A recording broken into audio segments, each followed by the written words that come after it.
우리 옆에 계신 분들과 함께 인사 나누시죠. 잘 오셨습니다. 축복해 주시기 바랍니다.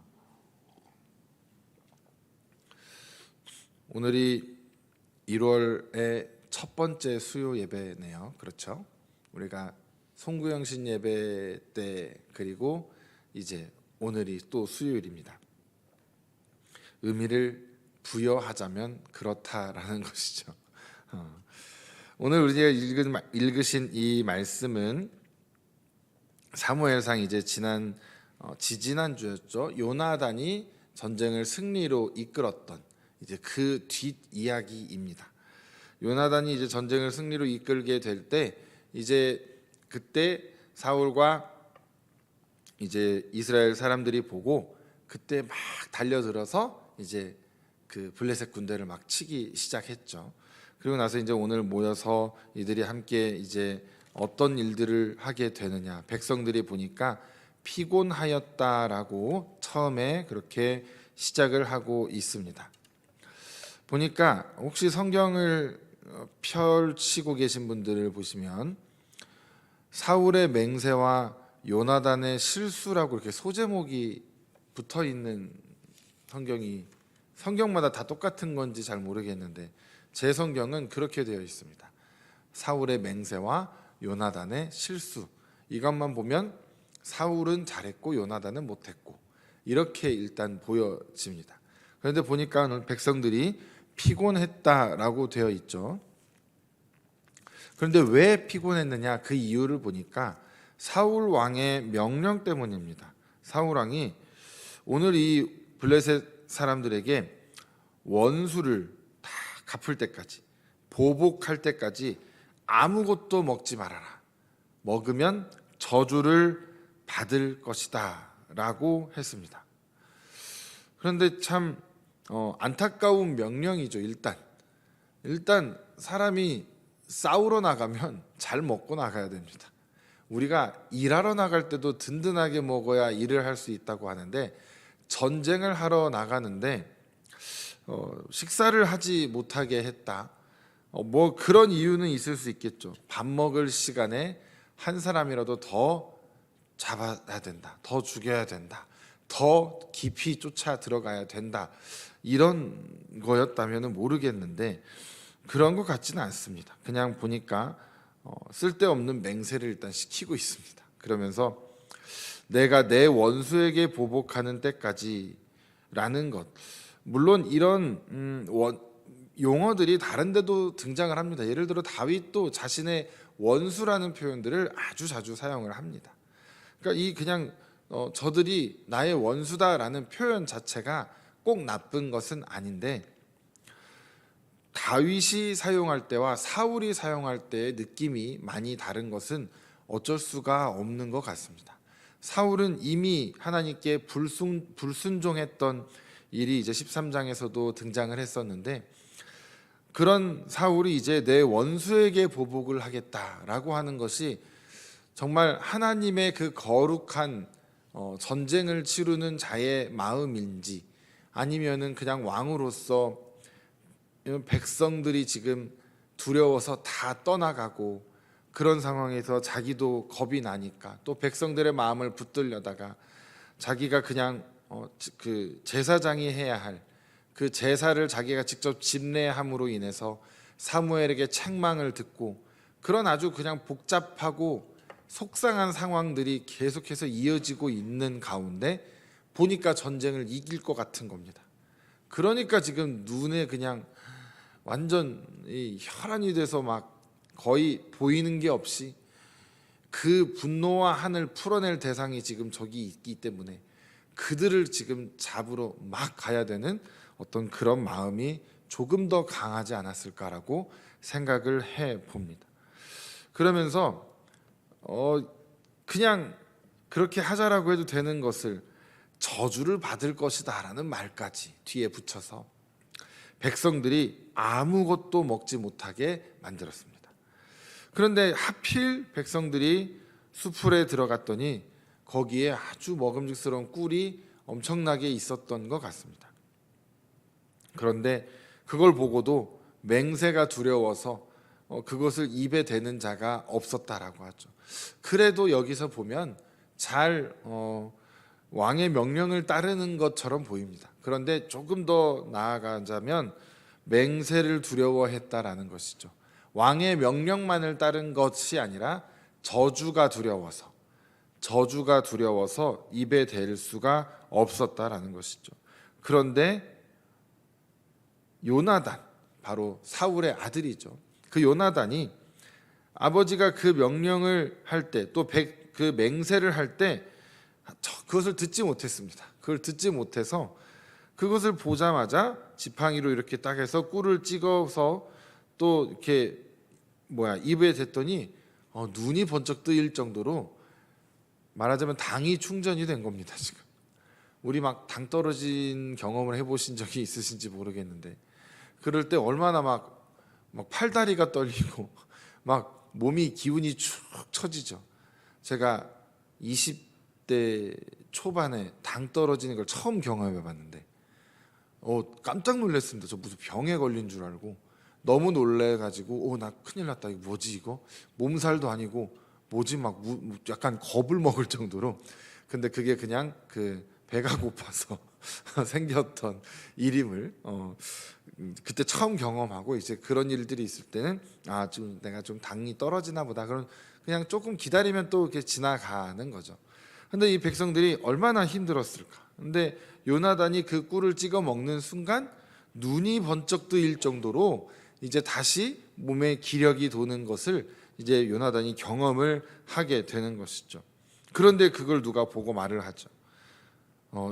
너네 아버지가, 왕이 이렇게 얘기를 해서 저주를 받을 거다라고 했다. 거기까지만 말했으면 너 지금 큰일 났다 이거일 텐데, 그래서 지금 우리가 다 이 지경이다, 우리가 다 이렇게 피곤하다라는 말을 지금 요나단에게 하고 있는 겁니다. 그러니까 이것이 너 큰일 났다, 지금 이거를 얘기하려는 것보다는 지금 우리가 이 저주 때문에, 이 맹세 때문에 우리가 아무도 입에 음식을 못 놓고 있어서 우리가 이렇게 지금 기진맥진한 상황이라 더 쫓을 수도 없고 지금 이러고 있다라는 걸 요나단에게 이제 얘기를 해준 것 같습니다. 그러니까 요나단의 반응이 뭡니까?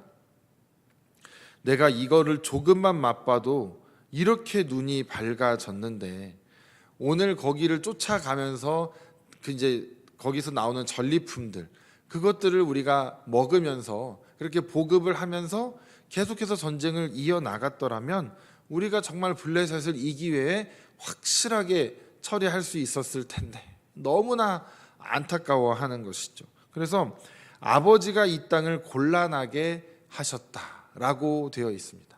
지금 이제 이따가 보시면 아시겠지만 아버지는 아들을, 아들은 아버지를 곤란하게 한 상황이 지금 오늘 펼쳐지고 있는 것이죠. 물론 요나단의 고백에서는 아버지가 자신을 곤란하게 했다라기보다는 이 땅을 지금 곤란하게 했다라는 것입니다.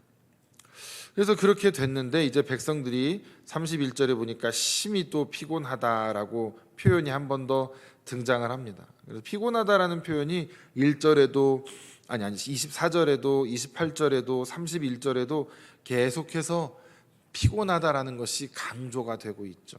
그러다 보니 백성이 결국엔 저주고 뭐고 맹세고 뭐고 지금 죽을 것 같습니다. 너무 배가 고파서, 너무 힘들어서. 그러다 보니까 어떻게 합니까? 탈취한 물건을 그냥 달려가서 그냥 그 자리에서 끌어내서 바로 잡아서 막 피째 먹었다라는 건 뭐 제대로 이 막 조리 과정을 뭐 거치는 것도 어쩌면 하지 않고 그냥 막 뭐 대충 막 해서 먹었다든지, 아니면 정말 뭐 우리도 오늘날 육회 같은 거 먹지 않습니까? 뭐 그런 식으로 먹었다든지, 아니면 그냥 하여튼 제대로 피를 원래 쫙 뽑아내고 이렇게 다 해야 되는데 그런 거 하나 없이 했다라는 것이죠. 하나님께 먼저 원래 제단을 쌓아서 이렇게 한 다음에 또 먹어야 하는데 그런 과정도 다 없었습니다.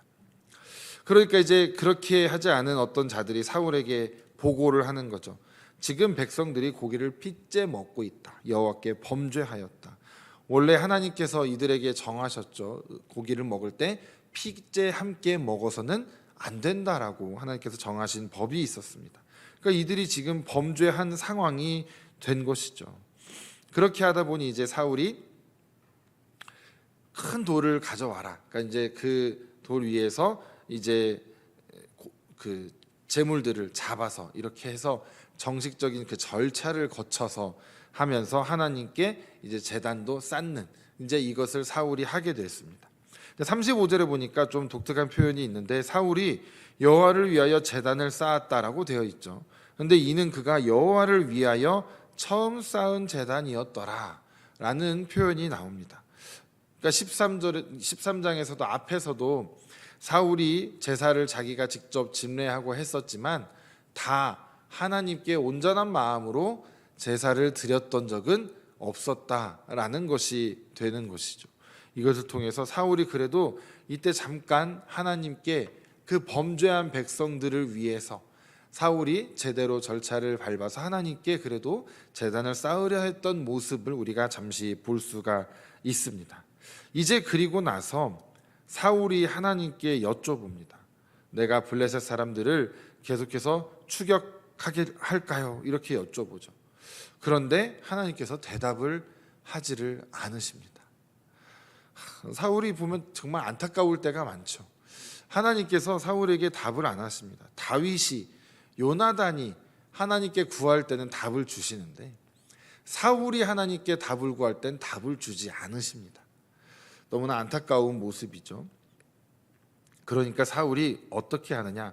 사람들을 다 모읍니다. 이건 분명히 누군가의 죄 때문이다. 그래서 이거 제비 뽑아서 누가 잘못했는지 밝혀내자라고 이제 사울이 시작을 하는 것이죠. 그렇게 해서 이제 결과적으로 누가 제비가 뽑히게 됩니까? 아들 요나단이 뽑히게 됩니다. 여기에서 이제 보면은 조금 이해하기 어려운 상황들이 등장을 하죠. 분명히 저는 사울이 이렇게 처음에 맹세도 하고 저주도 하고 이런 것들이 하나님의 뜻에 따라서 하는 선하신 뜻에 따른 그런 모습은 아닌 것으로 저는 지금 얘기를 했는데 제비를 뽑았는데 왜 요나단이 뽑혔을까요? 정말 이런 부분에 있어서 우리가 쉬이 이렇게 이해하기가 좀 쉽지 않은 것 같습니다. 그럼 요나단이 잘못한 게 맞나 보네. 어쨌든 사울이 그릇된 맹세를 했을지라도 하나님께서는 그런 맹세도 받아주시고 거기에 잘못한 요나단을 하나님께서는 벌하시려는 것인가? 라는 이제 질문이 우리에게 떠오르게 됩니다. 여러분들은 어떻게 생각하시나요? 옆에 계신 분들에게 한번 물어보시죠. 요나단이 죽을까요? 살까요? 라고 한번 물어보시죠. 뭐 이미 다 읽으셔서 아마 살 거라는 걸 다 알고 계시겠지만 어쨌든 요나단이 뽑힙니다. 요나단이 뽑힙니다. 그래서 여기서 그럼 어떻게 될까 이렇게 보는데 요나단이 뽑혔을 때 사울이 뭐라고 합니까?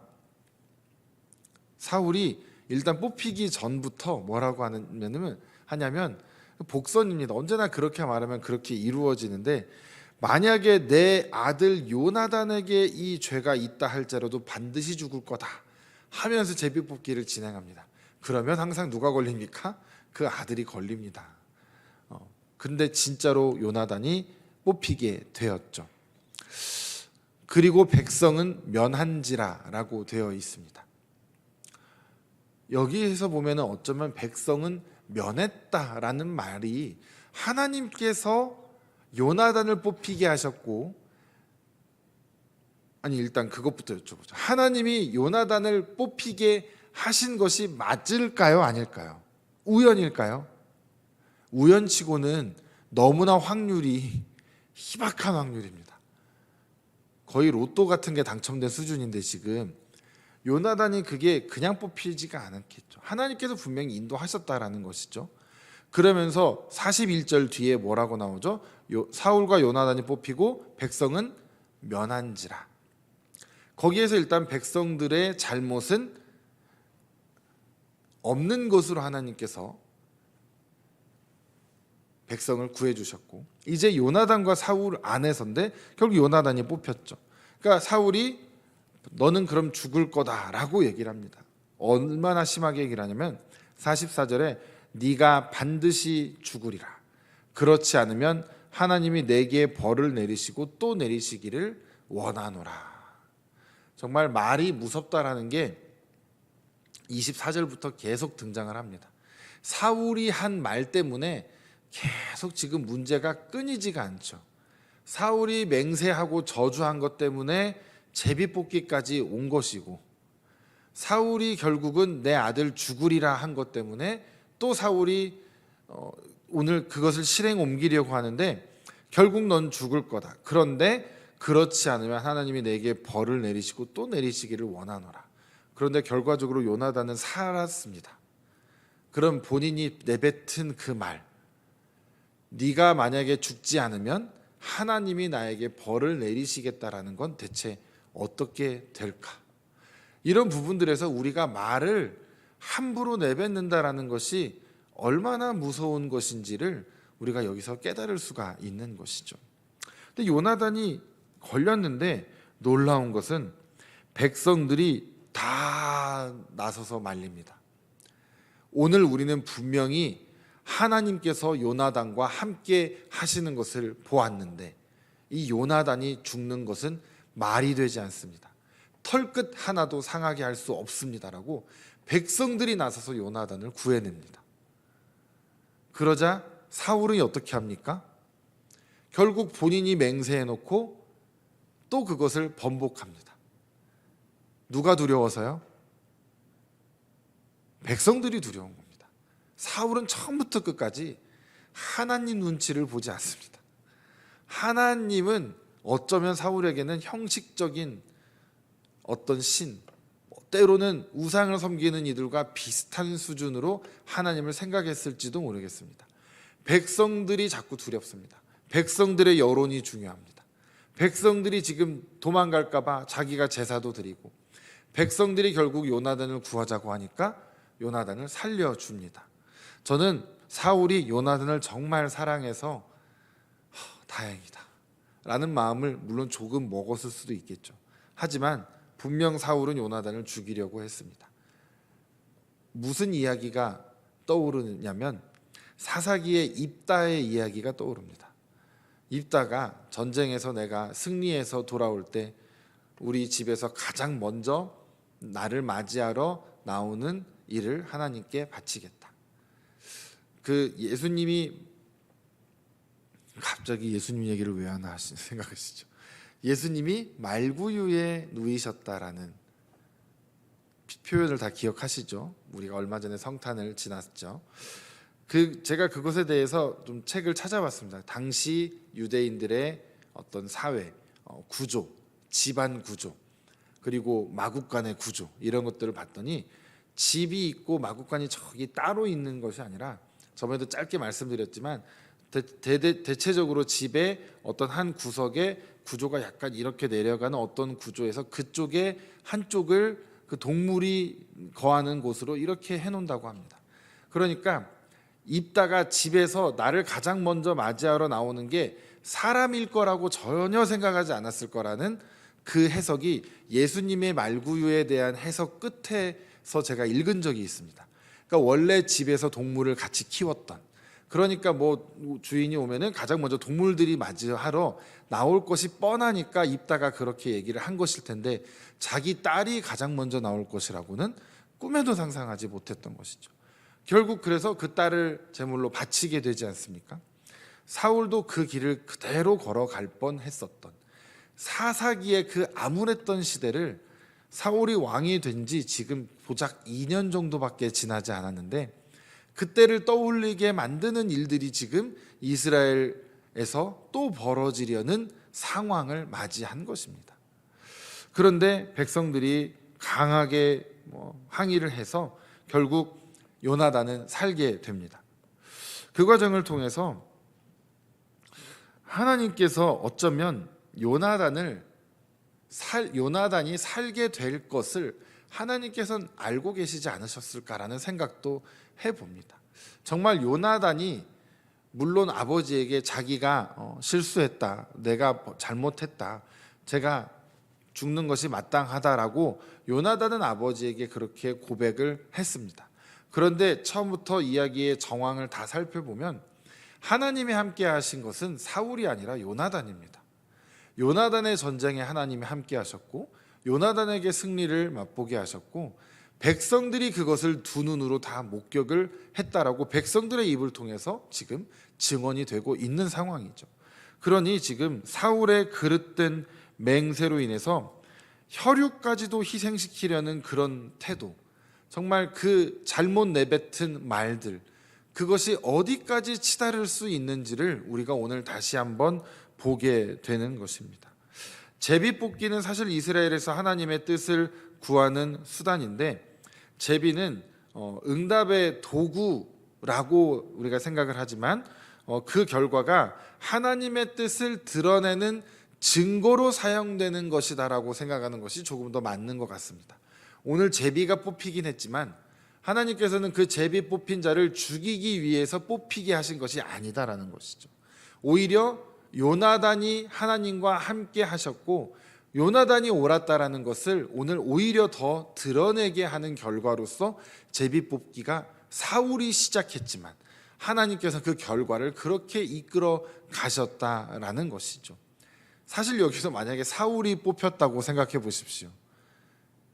제일 잘못한 사람은 사울일 텐데 사울이 뽑혔다면 어떤 결과를 맞이했을까? 저는 좀 개인적으로 많이 궁금했습니다. 본인이 그럼 내가 뽑혔으니 내가 모든 것을 떠안고 가겠다라고 과연 했을 것인지 아닌지 그런 것들도 궁금하기도 하고요. 그런데 하나님께서는 사울을 뽑아도 문제가 없을 만큼 사울이 잘못한 것이 있지만 요나단이 뽑히게 하셔서 지금 하나님이 함께 하시는 것이 함께 하시는 자가 어떤 자인지 어떻게 할 때 하나님께서 함께 하시는지 그것을 지금 가르쳐 주시는 것입니다. 사울이 하나님께 여쭤보죠. 우리가 블레셋 계속 쫓아가서 저들을 잡아 죽일까요? 하나님이 대답을 아예 안 하십니다. 그런데 요나단에게는 하나님이 요나단의 뜻에 따라서 모든 상황을 만들어 주시죠. 그러니까 하나님을 전적으로 신뢰하며 나아가는 자에게는 하나님이 응답을 하시는데 그렇지 않을 때에는 아예 대답조차 하지 않으실 때가 있다라는 것입니다. 사울은 이때라도 깨달았어야 됩니다. 아, 내가 옳지 않았구나. 내가 틀렸고 내 아들 요나단이 맞았구나.